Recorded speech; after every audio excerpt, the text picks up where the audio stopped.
Oye, pues me gustaría empezar hablando de ti. ¿Cómo es que te metes en el mundo empresarial con Grupo IPS? ¿Cómo ha sido esa trayectoria, esos retos que has vivido en este recorrido?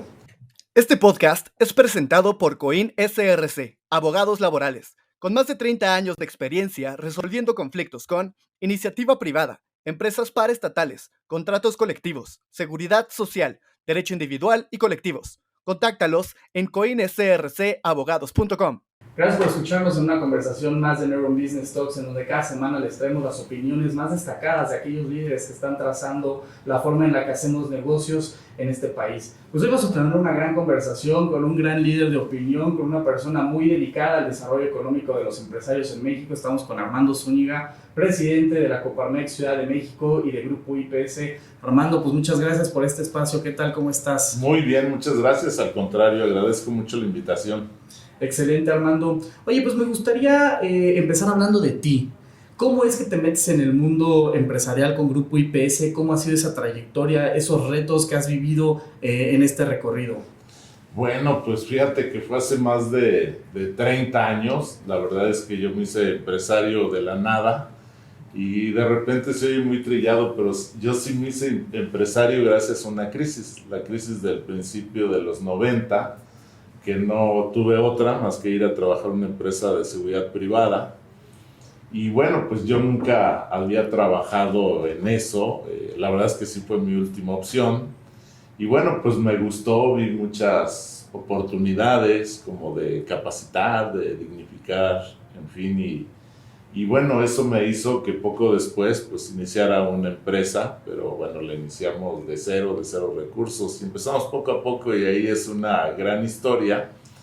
Pero bueno, pues eso me sirvió porque en el transcurso de los años, pues afortunadamente la empresa se ha consolidado.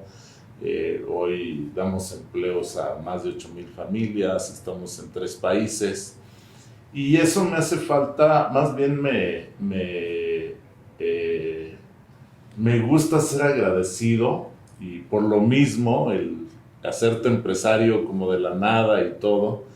Yo creo que desde Coparmex hoy puedo ayudar o podemos ayudar a generar empresas, a ayudar a empresarios para que puedan desarrollarse más rápido. Hoy me doy cuenta que el 98% de las empresas en el país son pymes, las cuales tienen necesidad de todo, ¿no? Desde que les facilites un crédito, les facilites capacitación, en fin. Y otro gran tema que me encanta es la parte de motivar a los emprendedores. Y hoy tenemos más de 12 capítulos en las principales universidades del país.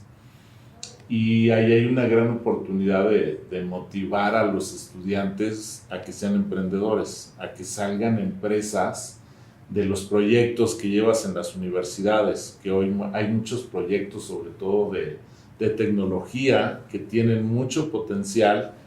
Y bueno, a través de Coparmex, pues tenemos incubadora de negocios, mentores, club de inversionistas, y afortunadamente ya están saliendo las primeras empresas, las primeras salieron de la UNAM, lo cual me llena de orgullo. Y bueno, básicamente estoy por agradecimiento y hoy quiero impulsar muchas empresas, y impulsar el emprendedurismo entre los jóvenes. Oye, Armando, y justamente en esta trayectoria de 30 años que nos platicas del Grupo IPS, ¿por qué también de repente decides participar en Coparmex? ¿Cuáles son estos proyectos que te emocionan? Ya ahorita mencionaste alguno de ellos, pero ¿por qué, de dónde nace esa pasión de poder ayudar a la gente y por qué es tan importante Coparmex en este ecosistema? Bueno, normalmente tenemos la inquietud de poder ayudar o de generar cambios, porque siempre nos quejamos de muchas cosas, ¿no? Nos quejamos de la corrupción, nos quejamos del mal gobierno, de muchas cosas, y como persona es difícil el poder generar un cambio. Y bueno, hace yo creo como 15 años tuve mi primer acercamiento con Coparmex. Un día en una comida me presentaron al que en ese momento era presidente de Coparmex Ciudad de México. Y bueno, me nació la inquietud, me puse a investigar más sobre qué era Coparmex. y bueno, me di cuenta que es un sindicato empresarial, es una figura rara dentro del empresariado porque hay cámaras, hay asociaciones, pero Coparmex somos un sindicato empresarial, así como existe el sindicato de trabajadores. Nosotros somos el sindicato de empresarios que defendemos a las empresas, aunque también defendemos a nuestros colaboradores.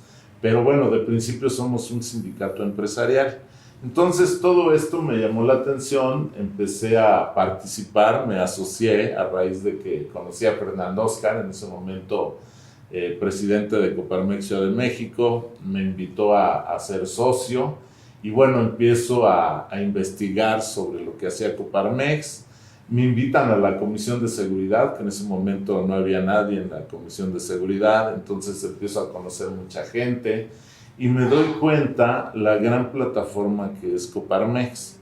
Coparmex Ciudad de México tiene 25 años, porque aquí en la Ciudad de México es la sede de Coparmex Nacional. Coparmex Nacional vamos a cumplir este año 95 años de su fundación, pero Ciudad de México era una vicepresidencia y hace 25 años se decide hacer un centro empresarial independiente. Entonces me doy cuenta que a través de Coparmex pues tienes mucho enlace con gobierno, con autoridades, enlace con el Congreso, con alcaldías y que realmente te escuchan. O sea, lo que no logras ir tú como persona a una alcaldía o al gobierno, pues es muy difícil que te escuchen, pero vas por Coparmex y te reciben. Y puedes manejar muchos proyectos. Tenemos 26 comisiones de trabajo, tenemos enlace con Congreso, en fin. Entonces me doy cuenta que puedes generar muchos cambios de manera positiva. Por ejemplo, para mi sector, para la seguridad privada, logramos modificar la Constitución a través de impulsar una ley única en México. Todavía no logramos la ley, que es como ya la segunda parte, pero logramos lo más importante, que fue impulsar la reforma al artículo 73 de la Constitución para que el Congreso pueda expedir la Ley General de Seguridad Privada. El lograr un cambio en la Constitución pues implica que lo pase diputados, que lo pase el Senado, que lo pasen todos, bueno, no todos, mínimo 18 congresos estatales, y bueno, pues es un gran reto, y esto lo hemos logrado a través de Coparmex y a través de otros organismos empresariales. Hoy participo también en el CCE, en Concamín, por la parte de la seguridad, y entre todos te ayudas, pero eso es lo que me motiva, sobre todo a generar cambios positivos. Oye, y justamente entendiendo las oportunidades que estamos viviendo hoy en el ecosistema, pues la palabra de moda del año pasado, el nearshoring. ¿Cómo nos fue en el nearshoring el año pasado? ¿Cuáles son las expectativas de este 2024 y cómo podemos seguir aprovechando esta oportunidad? Claro, bueno, nosotros lo vemos como una gran oportunidad. De hecho, tuvimos un evento que dijimos que es la bendición que invade a México, el nearshoring. Y estamos viendo hoy en día cómo se saturan los parques, sobre todo en el Bajío, en el norte, en la frontera, porque todas esas empresas que se están relocalizando de Asia, lo que quieren es estar cerca de Estados Unidos. Entonces se ponen en la frontera, pues básicamente cruzan el río y ya están en Estados Unidos. Sin embargo, pues vemos como siempre retos pues de un México donde tiene muy desarrollado el norte, más o menos el centro, pero el sur ha costado mucho trabajo. Y en este fenómeno de nearshoring, lo que vemos es que si no hacemos algo va a pasar lo mismo. Entonces nosotros pues nos propusimos el ver cómo podemos aprovecharlo primero desde la Ciudad de México, viendo los retos, y aquí tenemos grandes retos. Uno de ellos son los espacios. No tenemos más espacios para parques industriales, tenemos temas de movilidad, temas de contaminación, temas del agua, lo cual pues tiene que haber una planeación empresarial sustentable para la ciudad. Entonces, si vemos que se están relocalizando sobre todo plantas de manufactura, de automotriz, de electrónicos, de alimentos, pues son grandes plantas que requieren espacios considerables. Entonces el planteamiento que estamos haciendo es hacer un bloque del centro. la Ciudad de México con el Estado de México, con Hidalgo, con Puebla, incluso volteando hacia el sur, hacia Oaxaca por el tema del Istmo, y hacer este bloque y ver que las inversiones de manufactura o de grandes empresas pues se puedan localizar en estos estados. Sin embargo, la derrama económica llegue a la Ciudad de México. Por ejemplo, el corporativo, la parte financiera, la parte médica, los expatriados. Eso es sustentable. Además de que hay una gran necesidad de que forzosamente hay un corporativo en la ciudad de cualquier empresa, porque aquí está el Congreso, están las embajadas, las cámaras internacionales, todo lo del gobierno federal y otras oportunidades como las universidades. En la Ciudad de México hay el clúster más grande de universidades, tanto públicas como privadas de Latinoamérica. Entonces, ¿qué tenemos que hacer? Pues ese bloque para aprovechar lo que se pueda quedar en la ciudad y lo demás que haya derrama en los demás estados. Eso es lo que estamos viendo. Tuvimos un evento en noviembre, el primer evento de atracción de inversiones por el nearshoring. Afortunadamente tuvimos muy buen eco. Estuvo el gobernador de Oaxaca, el gobernador de Puebla, el secretario de Economía de Hidalgo. Vino el gobernador de Durango, porque Durango en la parte norte también se está quedando fuera de las inversiones y el gobernador actual quiere también atraer inversiones. Entonces tuvimos 3 gobernadores. Tuvimos el embajador de Alemania, el embajador de Suiza y el de Corea, y se manejaron paneles. Tuvimos también a la presidenta de la Cámara de Diputados, en fin, líderes empresariales importantes. Entonces hubo una gran discusión, nos fue muy bien. De ahí tenemos hoy muy claros los retos, no solo para la Ciudad de México, sino en sí para México, para aprovechar este entorno del nearshoring. Tenemos que trabajar y tenemos que hacer propuestas que puedan llegar a las candidatas a la presidencia. Y los principales retos son la energía. La energía hoy no es suficiente. Por ejemplo, en Querétaro ya no pueden hacer más parques porque no hay energía eléctrica. En los siguientes años tendrá que duplicarse o hasta triplicarse lo que hoy se genera de energía. Pero además hay otro reto mayor, tiene que ser energía limpia. Por lo que vivimos del calentamiento global, el programa 2030, en fin, donde México finalmente tendrá que estar y se tendrá que generar esa energía, lo cual requiere inversión privada internacional, inversión pública, privada y abrirse a la inversión internacional. Tenemos que llevar esas propuestas con las candidatas y lograr que los incluyan dentro de sus promesas de campaña y su plan de gobierno. Otro de los retos es la infraestructura. Hay que modernizar carreteras, puertos, ferrocarriles y todo eso también requiere una gran inversión. Otro reto es el Estado de Derecho y la seguridad, que es un gran tema. Para que lleguen las inversiones tiene que ver esa seguridad jurídica, que vas a recuperar tu inversión, y la parte de seguridad física, que puedes traer tus expatriados, que no te van a estar cobrando derecho de piso, situaciones así.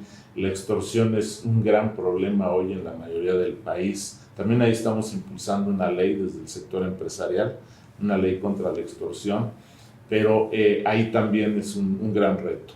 Otro es el agua, el tema desde la Ciudad de México, el tema de la red hídrica, pero a nivel nacional la distribución, el cuidado, el reciclamiento del agua. En el norte tenemos un gran problema, ya lo vivimos en Monterrey, lo vivimos prácticamente pues en muchos estados, o la mayoría de los estados del norte. El agua está más hacia el sur, pero hay que ver cómo vamos a ser sustentables con este tema que es estratégico a futuro. Y bueno, todo esto es lo que estamos trabajando en tema de nearshoring, y el objetivo es llevarla a las candidatas presidenciales y que desde el día 1 del siguiente gobierno se pueda trabajar en esos retos.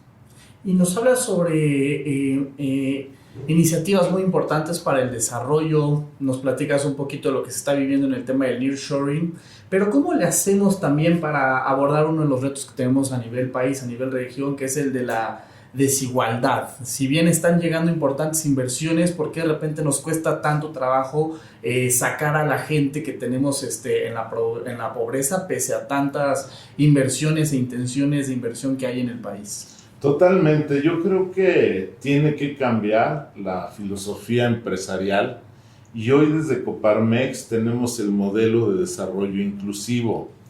Nos dimos cuenta que no solamente es necesario generar riqueza, generar empresas, sino cuidar que esa riqueza se distribuya equitativamente, ¿no? Entre los colaboradores, entre toda la gente.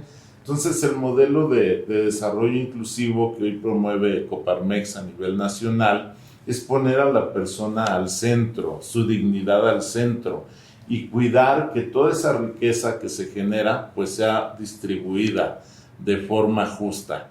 Incluye también el tema del medio ambiente, incluye todos los puntos que al final tienen que beneficiar a la sociedad en partes iguales. Este modelo se deriva también de la responsabilidad social empresarial, que básicamente cuida 3 puntos fundamentales. Uno de ellos es el medio ambiente. El 2 es cómo influye en la sociedad o cómo afecta o beneficia a la sociedad. Y el otro tema hacia adentro, los trabajadores, los salarios justos, el trato, en fin. Y bueno, pues todos estos modelos, digamos que en Coparmex los resumimos en el MDI, que es el modelo de desarrollo inclusivo, y es un camino largo. Tenemos que concientizar, porque sí hay que concientizar a muchos empresarios, hay que cambiar esta filosofía, pero yo creo que estamos empezando muy bien y poco a poco vamos a ir avanzando. Un ejemplo de los cambios positivos que se pueden lograr en Coparmex es, por ejemplo, el salario mínimo, que va muy acorde a ello. Coparmex es el que ha venido impulsando el aumento al salario mínimo hasta llegar a una línea de bienestar, lo que quiere decir que es que una familia viva dignamente, que tenga lo básico para vivienda, para educación, para transporte. Y bueno, pues se ha aumentado, este año se aumentó 20% el salario mínimo. Todavía no se llega a la línea del bienestar, sin en cambio vamos por buen camino. Todo esto está contemplado en el modelo de desarrollo inclusivo. Y regresándome un poquito a la parte de los emprendedores y aprovechando justamente que nos compartes ese trabajo bilateral que hacen con el gobierno, vemos justamente que en temas de emprendimiento la tasa de mortandad suele ser alta, no nada más en México, en todo el mundo. Más del 90% de las empresas pues no llegan después de su segundo año, y es importante desarrollar programas para que puedan acceder a capacitaciones, tecnología, vinculación, networking. Platícanos un poquito de eso. ¿Cómo le hacemos para que las empresas y los emprendedores pues no se queden en el camino, y qué más hay que impulsar? Bueno, yo creo que ahí tenemos que trabajar en 2 partes. Una, con el gobierno, para que se pueda apoyar a las minipymes, a los pymes, bueno, desde el emprendimiento. Antes existía el Instituto del Emprendedor, sin embargo, en esta administración, se suspendió, por así llamarlo, y ahora no hay el apoyo a los emprendedores o a las minipymes, y desde ahí también nosotros estamos impulsando una ley del emprendedor. Esta ley está en la Cámara de Diputados, en la Comisión de Economía, se logró dictaminar. Esperamos que en el siguiente periodo, que es el último de esta legislatura, lo pudieran subir para tener nuevamente esa ley, que desde esa ley se contemple el tener nuevamente el Instituto del Emprendedor, donde se pueda recibir toda la capacitación. Si tú quieres emprender en un negocio, pues puedas acudir y te puedas capacitar en lo básico, que lo básico es en administración, en contabilidad, en fin, todo lo que tienes que conocer básicamente de una empresa. Eso ayuda mucho porque te ayuda a tener un menor riesgo en que puedas morir como empresa o que muera tu proyecto. Ese es uno. El otro punto es acercar los créditos. Ahí hemos trabajado mucho con Nacional Financiera y Bancomex, y yo les he dicho que lo que a mí me preocupa es que cuando te dan o te autorizan un crédito es porque ya no lo necesitas. Cuando necesitas un crédito es porque no puedes pagar tu nómina, no puedes pagar tu seguro social, tienes problemas para poder operar, tienes problemas en tu flujo. Entonces, el gobierno, Bancomext, Nacional Financiera, finalmente son un intermediario porque quien sigue dando los créditos es la banca, pero ellos deben de fungir como una especie de aval para poder asumir ese riesgo. Y obviamente sí va a haber pérdidas, porque bueno, con todo y que ayudes a capacitar y todo, pues no todos los proyectos van a sobrevivir y va a haber algunos que sí van a fracasar, pero pues ahí el gobierno es el que tiene que asumir ese riesgo y tomar ese riesgo, que al final lo pagamos todos porque es con nuestros impuestos. Entonces vamos a seguir trabajando con Nacional Financiera, con Bancomext, para que cada vez más emprendedores y más minipymes pues tengan acceso a esos créditos. Y también desde Coparmex, este año trabajamos en la primer feria internacional para los emprendedores y para las minipymes. Ya veníamos trabajando un foro que básicamente era de innovación y hoy se juntó ese foro de innovación con las pymes, hicimos un gran evento. Ciudad de México nos tocó esta vez ser coanfitriones de este evento.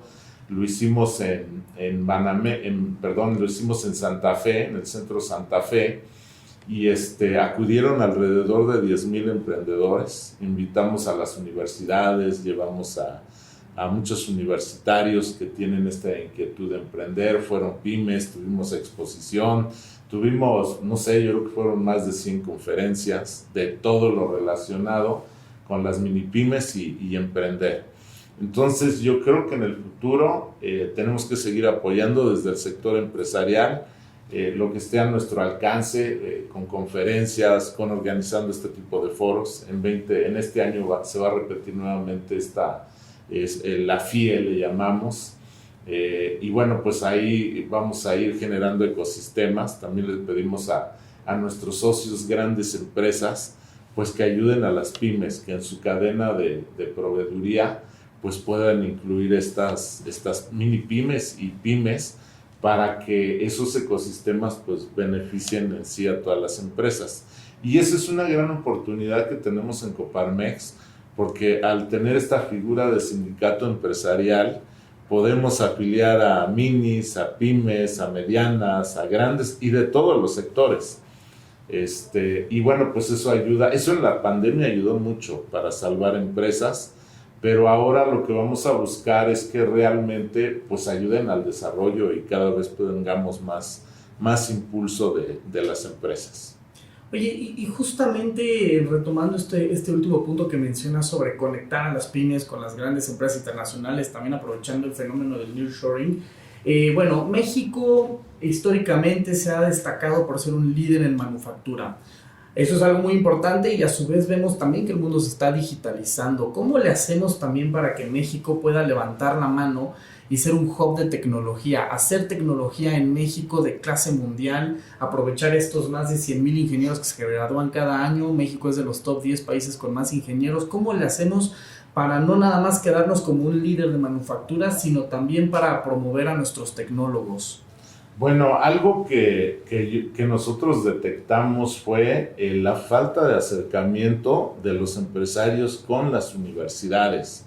Y yo creo que esa parte tenemos un buen avance hoy con 12 capítulos universitarios, donde pues podemos trabajar esto que se llama la triple hélice, que es trabajar las empresas con las universidades y con el gobierno, para poder justamente pues ayudar, detonar empresas, en fin.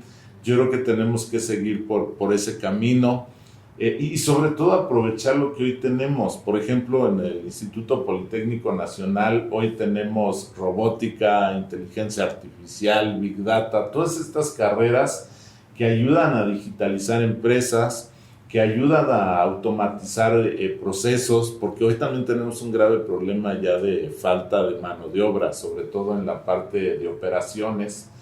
Y bueno, toda esta tecnología pues ayuda a automatizar procesos. Sí nos ha faltado, vamos tarde. Yo creo que el único que ha hecho más o menos la tarea en México es Jalisco, donde ya hay un Silicon Valley que está tomando cada vez más forma. Por eso ellos allá tienen el clúster de la electrónica más grande del país y centros de investigación que se han traído incluso de Estados Unidos o de otras partes del mundo. Y en México, en la Ciudad de México nos tardamos mucho. Hoy sí ya existe en Vallejo el Centro de Innovación, que lo lleva la Secretaría de Economía, que ha invertido mucho con Camín también en él. Y bueno, Coparmex estamos acercando también empresarios que puedan colaborar.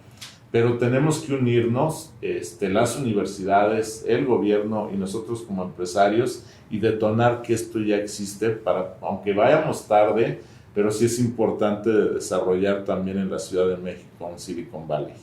Y ahí también es el tema de lo que mencionaba al principio, de que no podemos ser una ciudad de manufactura, tenemos que ser una ciudad de tecnología, donde hay empresas de tecnología y bueno, detonar otros sectores que también tienen gran oportunidad, como el turismo. La Ciudad de México tiene un gran potencial para atraer turistas nacionales e internacionales, el tema médico, el tema de los servicios, el comercio, pero la tecnología sin duda en el futuro juega un papel fundamental y tenemos que entrarle.